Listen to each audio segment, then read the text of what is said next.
कहानी की शुरुआत आज से कई साल आगे के भविष्य में होती है। अब अमेरिका पर एक बड़ी मीडिया कंपनी राज कर रही है जिसका नाम नेटवर्क है। देश के ज्यादातर लोग बहुत गरीब हैं। हालत यह है कि लोग छोटी बीमारियों का इलाज भी नहीं करवा पाते। लोगों का ध्यान इन परेशानियों से हटाने के लिए नेटवर्क तरह तरह के खतरनाक गेम शो चलाता है। इनमें सबसे मशहूर शो है द रनिंग मैन। इस शो में खिलाड़ियों को पूरे 30 दिन तक जिंदा रहना होता है, जबकि कई शिकारी उनकी जान लेने के पीछे लगे रहते हैं। अगर कोई खिलाड़ी 30 दिन तक बच गया तो उसे $8 बिलियन मिलते हैं, लेकिन आज तक कोई भी इस गेम को पूरा नहीं कर पाया है। इसके बाद कहानी में हम बेन नाम के एक आदमी को देखते हैं।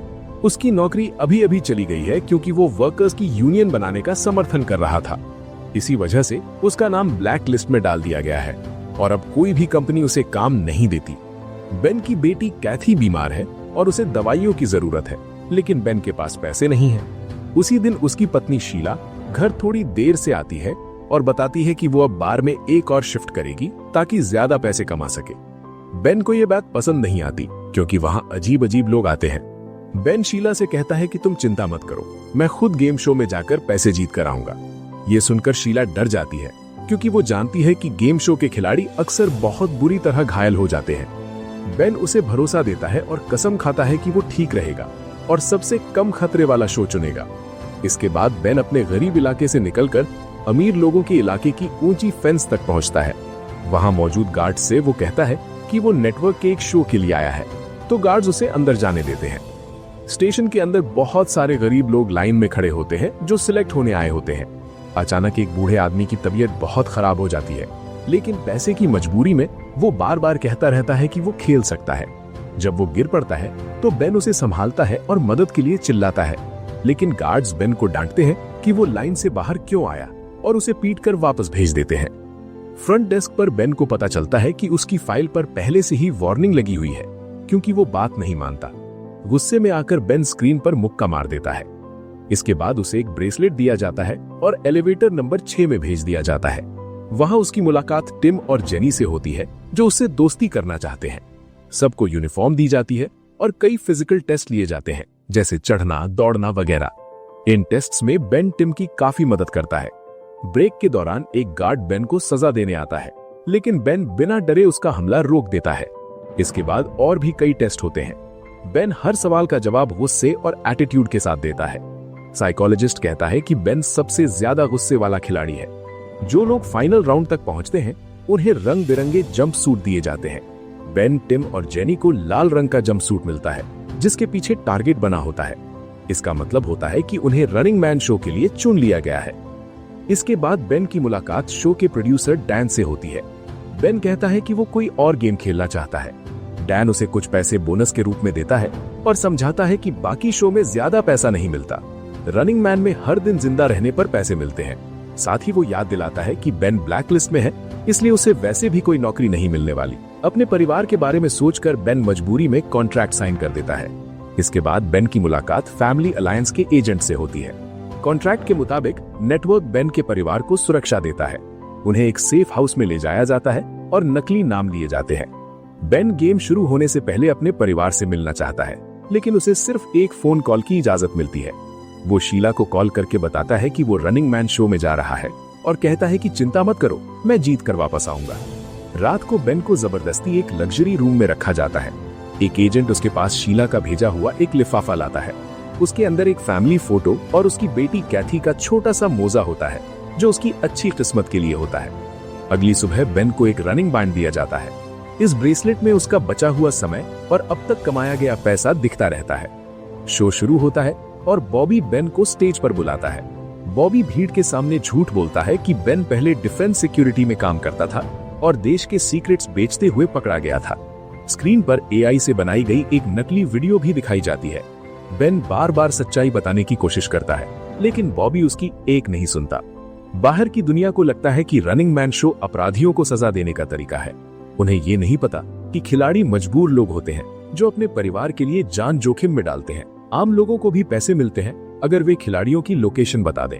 जब बॉबी बेन से उसके आखिरी शब्द पूछता है तो बेन बॉबी और पूरी ऑडियंस को बेइज्जती करते हुए कहता है कि मैं जिंदा रहूंगा और इस पूरी बिल्डिंग को जला दूंगा। सभी प्लेयर्स को इंट्रोड्यूस करने के बाद बॉबी रूल्स समझाता है।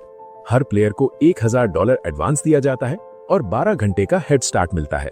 मतलब 12 घंटे तक प्लेयर्स जहां चाहे वहां जाकर छुप सकते हैं। इस दौरान कोई भी उनका शिकार नहीं करेगा। अगले दिन 5 शिकारी भेजे जाएंगे। हर प्लेयर को रोज कम से कम 10 मिनट का वीडियो रिकॉर्ड करना होता है और वो टेप आधी रात से पहले दिए गए बॉक्स में डालनी होती है। अगर किसी ने टेप नहीं डाली तो उसके पैसे बंद हो जाएंगे, लेकिन उसका शिकार चलता रहेगा। इसके बाद तीनों प्लेयर्स को अलग अलग एलिवेटर से एक अंधेरे कमरे में भेजा जाता है। वहां बेन को एक कैमरा, थोड़े पैसे और नॉर्मल कपड़े मिलते हैं। बेन कपड़े बदलता है और बिल्डिंग से बाहर निकल जाता है। वो जल्दी से एक टैक्सी पकड़ता है। टैक्सी ड्राइवर उसे पहचान लेता है और सेल्फी मांगता है। जब बेन मना करता है तो ड्राइवर गुस्सा हो जाता है। वो धमकी देता है कि लोगों से अच्छे से बात करो, नहीं तो तुम्हारी लोकेशन रिपोर्ट कर देंगे। वैसे भी ऐसा करने पर पैसे मिलते हैं। बेन तुरंत गाड़ी से उतर जाता है और भागने लगता है। कुछ देर बाद वो एक खाली बिल्डिंग में पहुंचता है जहां उसका पुराना दोस्त मॉली रहता है। मॉली ब्लैक मार्केट के लिए चीजें बनाता है। बेन उससे 2 नकली आईडी और एक गन मांगता है। ये सुनकर मॉली बहुत गुस्सा हो जाता है। वो कहता है कि तू अभी गेम का हिस्सा है, लोग तुझे ढूंढ रहे हैं, तो मेरे पास क्यों आया है? मेरा बिजनेस खतरे में डालना चाहता है क्या? थोड़ी बहस होती है, लेकिन जब बेन अपनी बेटी कैथी के बारे में बताता है तो मॉली पिघल जाता है और मदद के लिए मान जाता है। बेन अपना हुलिया बदलता है और वैसी ही फेक आईडी ले लेता है। मॉली उसका सामान सूटकेस में रख देता है ताकि वो एक बिजनेसमैन लगे। मॉली बेन को समझाता है कि गरीब इलाकों से दूर रहना, क्योंकि गरीब लोग पैसों के लिए तेरी लोकेशन रिपोर्ट कर देंगे। ऐसी जगह जाना जहां ज्यादा लोग हों। मॉली ये भी कहता है कि अगर इतनी परेशानी थी तो बता देता, मैं तुझे अपना असिस्टेंट रख लेता, लेकिन अब अगर तुझे जिंदा रहना है तो गेम जीतनी होगी। सुबह बेन ट्रेन स्टेशन पहुंचता है। हर जगह तीनों प्लेयर्स के पोस्टर लगे होते हैं। बेन न्यूयॉर्क का टिकट खरीदता है और ट्रेन में बैठ जाता है। जैसे ही उसके ब्रेसलेट से अनाउंस होता है कि शिकार शुरू हो चुका है, ट्रेन चल पड़ती है। एक बच्चा बेन के पास आता है और उससे बात करने लगता है। बेन उसे डांट कर भगा देता है, लेकिन बच्चा सिर्फ ये बताने आया था कि तुम्हारी मूंछ निकल रही है। न्यूयॉर्क पहुंचकर बेन एक अच्छा होटल रूम लेता है। रिसेप्शनिस्ट नोटिस करती है कि आईडी की फोटो में मूंछ है, लेकिन बेन के चेहरे पर नहीं। कमरे में पहुंचकर बेन फिर से अपने असली रूप में आ जाता है। वो दीवार की तरफ कैमरा लगाकर अपने सोने का वीडियो रिकॉर्ड करता है। शाम को वो अपनी टेप बॉक्स में डाल देता है। आधी रात को ब्रेसलेट बताता है कि उसे पहले दिन का बोनस मिल गया है। उधर शिकारी मॉली को पकड़ लेते हैं और उसे टॉर्चर करते हैं जब तक वो फेक आईडी वाला नाम नहीं बता देता। अगले दिन शिकारी बेन के कमरे में घुसते हैं और उसे गोली मार देते हैं, लेकिन तभी बेन की आंख खुलती है और उसे समझ आता है कि ये सिर्फ एक बुरा सपना था। टीवी पर दिखाया जाता है कि कैमरा अब टिम को फॉलो कर रहा है। टिम एक दुकान में क्लर्क के साथ फ्लर्ट कर रहा होता है। जैसे ही वो बाहर निकलता है, हंटर्स उसे आसानी से ढूंढ लेते हैं और उसके सिर में गोली मार देते हैं। इसके बाद बेन 3 दिन के लिए और होटल रूम किराए पर ले लेता है। वो अपना सारा सामान एक नॉर्मल बैग में डालता है और खिड़की से नीचे कचरे के कंटेनर में फेंक देता है। फिर वो बिल्कुल नॉर्मल इंसान की तरह होटल से बाहर निकलता है, अपना बैग उठाता है और बॉस्टन जाने वाली बस पकड़ लेता है। बॉस्टन में वो एक गरीब आदमी से पुराने कपड़े और हॉस्टल के कमरे की चाबी खरीद लेता है। बेन चुपके से हॉस्टल के अंदर जाता है और लिफ्ट में चढ़ जाता है। वो ये नहीं देखता कि लिफ्ट के ऊपर आउट ऑफ सर्विस लिखा हुआ है। लिफ्ट बीच में ही अटक जाती है। दूसरे फ्लोर से पहले बेन किसी तरह बाहर निकलता है और सीढ़ियों से तीसरे फ्लोर तक पहुंचता है, जहां उसका कमरा होता है। कमरे की अलमारी के एक डिब्बे में उसे एक च्युइंगम, सिगरेट और एक ग्रेनेड मिला। उसने अपना वीडियो रिकॉर्ड किया। तभी ब्रेसलेट ने उसे याद दिलाया कि टेप बॉक्स में डालनी है, लेकिन टेप बॉक्स के पास बहुत सारे लोग खड़े थे। बेन नहाने के लिए तैयार हुआ और कॉमन बाथरूम की तरफ जाने लगा। तभी बॉक्स के बारे में सोचते हुए उसे अचानक याद आया कि बाहर खड़े लोगों में से एक चेहरा जाना पहचाना लग रहा है। वो एक शिकारी था। मतलब अब सारे शिकारी ऊपर आ रहे थे। किसी ने बाथरूम का दरवाजा खोला और बेन तुरंत छुप गया। शिकारी तीसरे फ्लोर पर पहुंचा और एक एक करके कमरे चेक करने लगा। शिकारी के जाते ही बेन बाथरूम में घुसा। उसने खिड़की से बाहर देखने की कोशिश की, लेकिन खिड़की बंद थी। अपने बैग के बिना यहाँ से निकलना मुमकिन नहीं था। बेन ने दीवार से एक लोहे की रॉड निकाली और जल्दी से शीशा तोड़ दिया। फिर उसने च्युइंगम की मदद से शीशे के टुकड़े रॉड पर चिपका दिए। अब बेन कॉरिडोर में शीशे की मदद से शिकारियों की पोजीशन देखते हुए आगे बढ़ने लगा। शिकारी अब उसके कमरे में जाने ही वाले थे, तभी बेन चुपके से सीढ़ियों पर चढ़ गया और जोर से चिल्लाया, अरे वो टीवी शो वाला बंदा दूसरे फ्लोर पर भागा है, पकड़ो उसे। सबका ध्यान नीचे चला गया और बेन नीचे जाने की बजाय ऊपर भागा और छत पर पहुंच गया। छत से उसने चमकते हुए साइन की केबल पकड़ी और नीचे उतरने लगा। वो अपने कमरे के पास पहुंचा और खिड़की तोड़कर अंदर घुस गया। खिड़की टूटने की आवाज सुनते ही शिकारी भी वापस आ गए। बेन ने जल्दी जल्दी कपड़े पहने और अपना सामान उठा लिया। जैसे ही बाहर खड़े शिकारी दरवाजे पर गोलियां चलाने लगे, बेन खिड़की से कूद गया और दूसरी केबल पकड़ ली। अचानक साइन झुकने लगा। तभी बेन ने देखा कि नीचे एक शिकारी उसके गिरने का इंतजार कर रहा है। अब बेन के पास कोई रास्ता नहीं बचा था, इसलिए उसने पास वाले कमरे की खिड़की तोड़ी और अंदर घुस गया। नेटवर्क का ड्रोन अभी भी उसे फॉलो कर रहा था। बेन कॉरिडोर में भागने लगा और शिकारी उस पर गोलियां चलाते रहे। कुछ ही देर में बेन लिफ्ट तक पहुंच गया उसने ड्रोन को पकड़ा और लिफ्ट के कंट्रोल पैनल पर जोर से दे मारा। रिकॉर्डिंग बंद हो गई और लिफ्ट फिर से चलने लगी। लॉबी में एक शिकारी ने उस पर हमला कर दिया। बेन ने तुरंत ग्रेनेड उठाया और छत के होल से ऊपर फेंक दिया। जोरदार धमाका हुआ और लिफ्ट सीधे बेसमेंट में गिर गई। अब बेन के पास सिर्फ एक माचिस बची थी। ज्यादा रोशनी के लिए उसने एक मैगजीन जला दी। चलते चलते गलती से एक रस्सी भी जल गई, जिससे आग और फैल गई। अब शिकारी कॉरिडोर में आ चुके थे। बेन ने फर्नीचर खींचकर दरवाजा बंद कर दिया और चूहों के पीछे बने रास्ते से सीवर में चला गया। शिकारियों ने अंधाधुंध गोलियां चलाई और एक गोली गैस पाइप पर लग गई। इसके बाद बेसमेंट में बहुत बड़ा धमाका हुआ। आग टनल में भी आ गई, इसलिए बेन को गंदे पानी में कूदना पड़ा। पूरी बिल्डिंग धमाके में उड़ गई। जब बेन सड़क पर निकला तो उसे स्टेसी नाम का एक लड़का मिला। बेन ने उसे धमकाया कि अगर किसी को बताया तो तू बचेगा नहीं, लेकिन स्टेसी ने कहा कि वो उसकी मदद करना चाहता है। बेन ने ब्रेसलेट चेक किया और देखा कि ब्लास्ट में बहुत सारे लोग मरे हैं। इसी वजह से उसे बहुत सारा पैसा भी मिल गया था। कुछ देर बाद स्टेसी अपने भाई ब्रैड के साथ वापस आया। ब्रैड बेन को अपने घर ले गया और उसे खाना खिलाया। ब्रैड के घर में भी एक बीमार बच्चा था, लेकिन उसने मदद के बदले पैसे लेने से मना कर दिया क्योंकि वो नेटवर्क के खिलाफ था। ब्रैड ने बेन को अपना सीक्रेट वीडियो रूम दिखाया। वहां वो रनिंग मैन शो के एपिसोड्स का एनालिसिस रिकॉर्ड करके ऑनलाइन डालता था। जो प्लेयर्स पकड़े जाते हैं वे सब पब्लिक में दिखाए जाते हैं, इसलिए सबसे जरूरी बात है पूरी तरह छुप कर रहना। ब्रैड चाहता था कि बेन उसके साथ छुप कर रहे और आखिरी दिन का प्लान बनाए ताकि वो जीत सके। अगली सुबह बेन को उस इलाके में हो रही बुरी चीजों के बारे में पता चला जिनके बारे में सरकार कुछ नहीं कर रही थी। सरकार बस सब कुछ छुपा रही थी। गुस्से में बेन ने एक वीडियो बनाया और लोगों को बताया कि सरकार उनके बच्चों को मार रही है। जो लोग सत्ता में बैठे हैं उन्हें किसी की परवाह नहीं है। बाद में शो के दौरान बॉबी कुछ बच्चों के साथ आया। उसने बताया कि ब्लास्ट में मरे लोगों के ये अनाथ बच्चे हैं। बॉबी ने बेन की टेप को इस तरह एडिट करके दिखाया जैसे बेन इन बच्चों का मजाक उड़ा रहा हो। बेन ने समझाने की कोशिश की कि ये सब नकली है, लेकिन ब्रैड की माँ को बहुत गुस्सा आ गया। उसने बेन की एक भी बात नहीं सुनी और उसे घर से निकाल दिया। ब्रैड और स्टेसी फिर भी बेन की मदद करना चाहते थे। वे उसे गाड़ी की डिग्गी में छुपा कर ले गए। सब कुछ नॉर्मल चल रहा था, लेकिन अचानक डिग्गी पर गोली लगी क्योंकि 2 बाइक सवार उनका पीछा कर रहे थे। बेन ने ट्रंक खोलकर एक औजार बाइकर के चेहरे पर फेंका और वो वहीं गिर पड़ा। दूसरे बाइकर अभी भी गोलियां चला रहे थे। बेन फिर से ट्रंक के अंदर छुप गया। तभी ब्रैड ने अचानक गाड़ी रोक दी। बाइकर समय पर नहीं रुक पाए और गाड़ी से टकरा गए। मौका देखते ही ब्रैड ने गाड़ी आगे बढ़ाई और दोनों को कुचल दिया। इसके बाद ब्रैड ने बेन को शहर के बाहर उतार दिया। साथ ही उसे एक बंदूक दी और अपने दोस्त एल्टॉन का पता भी दिया। थोड़ा ट्रेन में सफर करने के बाद बेन एक और होटल में जाकर छुप गया। वहां उसने टीवी पर अपनी नई टेप देखी। उसे अच्छे से पता था कि नेटवर्क वैसे भी वीडियो को एडिट करके दिखाएगा, इसलिए उसने सिर्फ किताब पढ़ते हुए अपनी टेप रिकॉर्ड की। उधर बॉबी ने जेनी की टेप दिखाई जिसमें वो एक क्लब में पार्टी करती हुई नजर आ रही थी।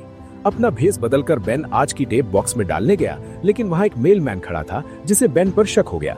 मेलमैन बेन के चेहरे के पास आकर बात करने के बहाने वीडियो रिकॉर्ड करने लगा। बेन ने अचानक उस पर झपट्टा मारा और हमला कर दिया। फिर जल्दी से टेप बॉक्स में डालकर वहां से भाग गया, लेकिन एक गाड़ी अब भी उसका पीछा कर रही थी। बेन जंगल से भागते हुए फेंस पार करता है और चलती हुई ट्रेन में चढ़ जाता है। मेलमैन गोली चलाता है, लेकिन बेन किसी तरह बच जाता है। कुछ देर बाद हम बेन को लंगड़े आदमी का नाटक करते हुए देखते हैं। वो लंगड़ाते हुए सड़क पर शो देख रहे लोगों के बीच खड़ा हो जाता है। उधर जेनी कसीनो में पकड़ ली जाती है। वो कार से भागने की कोशिश करती है, लेकिन 2 लोग उसकी गाड़ी में आग लगा देते हैं और उसकी मौत हो जाती है। कुछ समय बाद बेन आखिरकार एल्टॉन से मिलता है। एल्टॉन अपनी माँ के साथ रहता है। वो पहले ही बेन को बता देता है कि उसकी माँ की मानसिक स्थिति ठीक नहीं है, इसलिए ज्यादा ध्यान ना दे। एल्टॉन बेन को अपने एक सीक्रेट कमरे में ले जाता है। वहाँ वो नेटवर्क के खिलाफ पैम्फलेट प्रिंट करता है। एल्टॉन बताता है कि उसके पिता पुलिस में थे, लेकिन सिस्टम के खिलाफ आवाज उठाने पर उन्हीं के लोगों ने उन्हें मार दिया। तब से एल्टॉन भी सिस्टम के खिलाफ बागी बन गया। वो बेन को बताता है कि पूरे देश में लगे स्ट्रीट लैंप्स में स्कैनर लगे हैं जो डीएनए के छोटे से छोटे निशान को भी पहचान लेते हैं, इसलिए बेन को जमीन के नीचे छुपना होगा। एल्टॉन बताता है कि उसके पिता ने कोल्ड वॉर के समय एक बंकर बनाया था। वो चाहता है कि बेन वहां छुप जाए और गेम जीत ले। एल्टन कहता है कि जब तुम जीतकर मशहूर हो जाओगे तब हमारे रेबल न्यूज़लेटर को भी अपने साथ दिखाना ताकि सच्चाई लोगों तक पहुंचे। बेन रात उसी सीक्रेट कमरे में बिताता है और अपनी टेप रिकॉर्ड करता है। सुबह जब वो टेप डिलीवर करने जा रहा होता है तभी एल्टन की माँ उसे देख लेती है। वो बेन को पहचान जाती है और रिपोर्ट करने की कोशिश करती है। एल्टन उसे रोक देता है, लेकिन फिर उसे लगता है कि यही उसके पिता का बदला लेने का मौका है, इसलिए वो खुद ही पुलिस को सूचना दे देता है। कुछ ही देर में पुलिस पूरे घर को घेर लेती है। चारों तरफ से दीवारों में गोलियां चलने लगती हैं।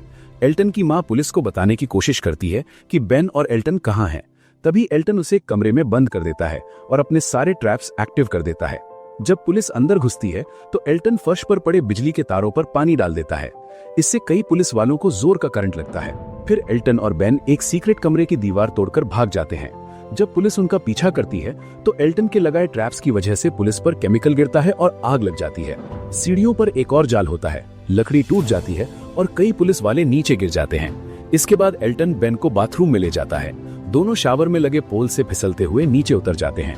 अगले कमरे में एल्टन फर्श में बना एक सीक्रेट दरवाजा दिखाता है। दोनों जल्दी से नीचे एक टनल में उतर जाते हैं, लेकिन वहां पहले से ही एक शिकारी मौजूद होता है। वो एल्टन को चाकू मार देता है। इसके बाद वो बेन पर हमला करता है। दोनों के बीच लड़ाई होती है और बेन के हाथ पर कट लग जाता है, लेकिन बेन दुश्मन से हथियार छीन लेता है। एल्टन चाकू उठाकर शिकारी के पैर पर वार करता है और वो गिर पड़ता है। तभी शिकारी के पास डैन का कॉल आता है। डैन बेन से बात करना चाहता है। बेन पूछता है, तुम्हारे पास इतनी टेक्नोलॉजी है तो पूरा शो फेक क्यों नहीं कर देते? डैन जवाब देता है, तुझे क्या लगता है? डैन कहता है कि हमने ये करने की कोशिश की थी, लेकिन कंप्यूटर से बने लोग असली इंसानों जितने एंटरटेनिंग नहीं होते। उनकी अपनी पर्सनालिटी नहीं होती। इसके बाद डैन बेन से कहता है कि शिकारी को मार दे ताकि ड्रोन सब रिकॉर्ड करे और शो की रेटिंग बढ़ जाए। लेकिन बेन इस बात से मना कर देता है और सीधा ड्रोन को ही गोली मार देता है। इसके बाद एल्टन और बेन गाड़ी से दरवाजा तोड़कर बाहर निकल जाते हैं और जंगल की तरफ भागते हैं, लेकिन एक हेलीकॉप्टर उनका पीछा करने लगता है। एल्टन बेन से कहता है कि मुझे छोड़ दे और जल्दी से शेल्टर तक पहुंच जा, लेकिन तभी हेलीकॉप्टर से एक स्नाइपर एल्टन के सिर में गोली मार देता है। अब शिकारी बेन को चारों तरफ से घेर लेते हैं, लेकिन उन्हें गोली चलाने की इजाजत नहीं होती क्योंकि ऑर्डर होता है कि बेन को जिंदा पकड़कर कैमरे के सामने मारा जाए। गाड़ी में बम लगे होते हैं। बेन ब्रिज पर गाड़ी दौड़ाता है और कूद जाता है। गाड़ी एक शिकारी से टकराकर जोरदार धमाके के साथ फट जाती है। बेन नदी में गिर जाता है और उसके ब्रेसलेट में एक और शिकारी को मारने का बड़ा बोनस दिखता है। गांवों और खेतों के बीच से होते हुए बेन आखिरकार बंकर वाली जगह पर पहुंचता है, लेकिन उसे पता चलता है कि सरकार ने वहां नया शहर बनाने के लिए बंकर को तोड़ दिया है। बेन एक खाली घर में रात गुजारता है। उसे अपने परिवार का सपना आता है जो उसे गेम को आगे बढ़ाने की ताकत देता है। जब पुलिस उस घर तक पहुंचती है तो उन्हें बेन की नई टेप मिलती है। साथ ही एक मैसेज भी मिलता है कि इसे मेल कर देना। सड़क पर जो पहली गाड़ी दिखती है वो उसका शीशा तोड़कर अंदर घुस जाता है। ड्राइविंग सीट पर अमीलिया नाम की लड़की बैठी होती है। बेन उसे धमकाता है कि जल्दी से गाड़ी चलाओ। उसी वक्त ड्रोन और पुलिस उनका पीछा करने लगते हैं। कई गाड़ियों से बचने के बाद अमीलिया अचानक गलत साइड में गाड़ी मोड़ देती है। इससे वे कुछ समय के लिए बच जाते हैं। रास्ते में अमीलिया बेन को गालियां देती रहती है। वो कहती है कि तुम एक नंबर के घटिया आदमी हो। तभी बेन उसे अपने परिवार की फोटो दिखाता है और बताता है कि नेटवर्क कैसे फेक वीडियो बनाकर सच्चाई छुपाता है। अचानक गाड़ी का एआई सिस्टम हैक हो जाता है और गाड़ी साइड में रुक जाती है। दो शिकारी अपने ट्रक में बेन को पकड़ने आते हैं, लेकिन तभी एक ड्रोन उन पर फायरिंग कर देता है और उनका ट्रक भी धमाके में उड़ जाता है। इससे साफ हो जाता है कि डैन बेन को जिंदा रखना चाहता है ताकि शो और ज्यादा रोमांचक बने। टीवी पर एक फेक वीडियो दिखाया जाता है जिसमें अमीलिया मदद के लिए चिल्ला रही होती है। अब अमीलिया को बेन की बात समझ आने लगती है। दोनों आगे बढ़ते हैं और रास्ते में लोग उनका सपोर्ट करते हुए दिखाई देते हैं। आखिर में उन्हें एक रोड ब्लॉक मिलता है जहां शिकारी लीडर खड़ा होता है। बहुत सारे ड्रोन सब कुछ रिकॉर्ड कर रहे होते हैं। बेन नाटक करता है कि उसके पास बम है और वो नेशनल टीवी पर सभी सिविलियंस को मार देगा। वो एक प्लेन और 2 पैराशूट मांगता है। शिकारियों को ऊपर से ऑर्डर मिलता है और वे डील मान लेते हैं। एयरपोर्ट पर बेन अमीलिया से कहता है कि अगर तुम चाहो तो जा सकती हो, लेकिन अमीलिया मना कर देती है क्योंकि वो अब सच्चाई देख चुकी होती है। प्लेन में बेन शिकारी लीडर से कहता है कि अपना मास्क हटाओ। वो पहले मना करता है, लेकिन जब डैन का ऑर्डर आता है तो उसे मास्क हटाना पड़ता है। कैमरा उसके चेहरे को रिकॉर्ड कर लेता है। उसका नाम इवान होता है। बेन समझ जाता है कि प्लेन के पायलट भी आम लोग नहीं हैं, वे भी उसे मारना चाहते हैं। बेन कहता है कि इस प्लेन को कनाडा ले चलो, वरना वो प्लेन उड़ा देगा। फ्लाइट के दौरान बेन इवान को बहुत कुछ सुनाता है। वो कहता है कि तुम मासूम लोगों को मारते हो, तुम्हें शर्म नहीं आती। दोनों लड़ने ही वाले होते हैं, तभी एमिलिया बम होने का नाटक करने लगती है। तभी स्क्रीन पर डैन आ जाता है और बताता है कि प्लेन स्कैन हो चुका है, कोई बम नहीं है, हमें सब पता है। अब इवान बेन पर गोली चलाने ही वाला होता है, लेकिन तभी पायलट्स इवान पर बंदूक तान देते हैं। डैन इवान को डांटता है क्योंकि वो बेन को अच्छे तरीके से मारना चाहता है, जल्दी नहीं। इसके बाद डैन अकेले में बेन को एक डील देता है। अगर बेन इवान और सभी पायलट्स को मार दे तो वो नया शिकारी बन सकता है। हर साल उसे करोड़ों रुपए मिलेंगे, लेकिन बेन इस ऑफर से साफ मना कर देता है। तभी डैन बेन को एक वीडियो दिखाता है। उसमें उसकी पत्नी शीला और बेटी कैथी को शिकारियों ने मार दिया होता है। ये देखकर बेन पूरी तरह टूट जाता है। वो जोर से चीखता है और गुस्से में लैपटॉप तोड़ देता है। एमिलिया अपनी स्क्रीन ऑन करती है और देखती है कि बॉबी टीवी पर बेन के परिवार की क्लिप दिखा रहा है। बॉबी कहता है कि शिकारियों ने गुस्से में सारे रूल तोड़ दिए और बेन के परिवार को मार दिया। अब पूरी ऑडियंस बेन के साथ होती है। एक पायलट ये समझते हुए बंदूक उठाता है, लेकिन बेन ने पहले ही उस पायलट को गोली मार दी थी और उसे ढाल की तरह इस्तेमाल किया, क्योंकि दूसरा पायलट उस पर लगातार गोलियां चला रहा था। अब प्लेन के अंदर जबरदस्त फाइट शुरू हो गई। बेन पागलपन में आकर एक एक करके सबको मारने लगा। इस अफरा तफरी में प्लेन का कंट्रोल भी थोड़ा बिगड़ गया और वो नीचे गिरने लगा। बहुत मुश्किल से बेन ने दोबारा कंट्रोल संभाला और शिकारी लीडर के सिर में गोली मार दी। इसके बाद नेटवर्क वालों ने रिमोट से प्लेन का कंट्रोल अपने हाथ में ले लिया और प्लेन फिर से सीधा उड़ने लगा। थोड़ी देर बाद बेन को इवान मिला, जो एक हैच के अंदर छुपा हुआ था। इवान ने अचानक बेन पर हमला कर दिया और फिर से फाइट शुरू हो गई। गुस्से में बेन ने इवान का सिर जोर से कांच पर दे मारा। तभी इवान ने टूटे हुए कांच का टुकड़ा उठाकर बेन के पेट में घोंप दिया। इवान ने बताया कि वो भी पहले एक प्लेयर था और पूरे 29 दिन तक जिंदा रहा था। इसी वजह से नेटवर्क ने उसे डील दी कि वो शिकारी बन जाए।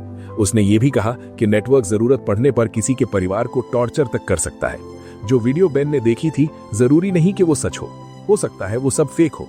इवान ने कहा, अब तक समझे नहीं क्या? अब इवान बेन को गोली मारने ही वाला था कि अचानक प्लेन मुड़ गया। गोली खिड़की में जा लगी और प्लेन तेजी से नीचे गिरने लगा। इवान ने फिर बेन को मारने की कोशिश की, लेकिन बेन को समझ आ गया कि इवान ने पैराशूट चुरा लिया है। बेन ने पैराशूट का हैंडल खींचा, लेकिन वो खिड़की में फंस गया। इसी मौके का फायदा उठाकर बेन ने चाकू से इवान को मार दिया।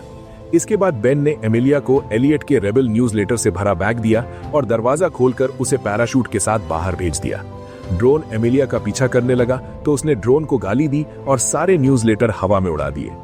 टीवी पर डैन ने अनाउंस किया कि बेन अब नया शिकारी बन गया है। तभी बेन ने कैमरे की तरफ देखकर लोगों से कहा कि नेटवर्क पूरी सोसाइटी को कंट्रोल करता है। इसका असली जवाब यही है कि लोग देखना बंद कर दें और पावर में बैठे लोगों के खिलाफ लड़ाई शुरू करें। इतना कहते ही नेटवर्क ने सिग्नल काट दिया। डैन ने तुरंत वीडियो एडिट कर दी, जिससे ऐसा लगे कि बेन जानबूझकर प्लेन को लोगों के ऊपर गिराने वाला है। लोगों ने टीवी पर देखा कि प्लेन स्टेशन के पास आया और फिर अचानक आसमान में ब्लास्ट हो गया।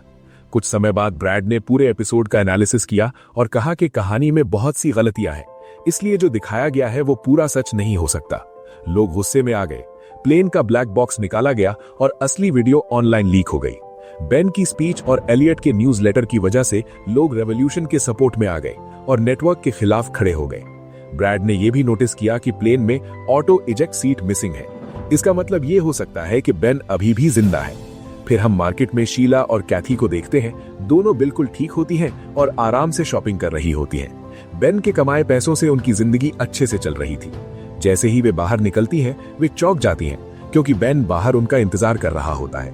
उधर टीवी स्टेशन पर होस्ट बॉबी गुस्से से भरी भीड़ को देखकर डर जाता है और नौकरी छोड़ देता है। डैन स्टेज पर आता है, लेकिन लोग उस पर बम फेंकने लगते हैं। रेबल्स बिल्डिंग पर कब्जा कर लेते हैं और हर तरफ तोड़फोड़ शुरू हो जाती है। डैन भागने की कोशिश करता है, लेकिन एक केबल में फंसकर गिर जाता है। आग और धुएं के बीच से बेन बाहर आता है और डैन के सिर में सीधी गोली मार देता है, ताकि इस पूरे करप्ट सिस्टम का हमेशा के लिए अंत हो जाए। वीडियो पसंद आई हो तो लाइक कर देना, चैनल को सब्सक्राइब कर लेना। मिलते हैं अगली वीडियो में।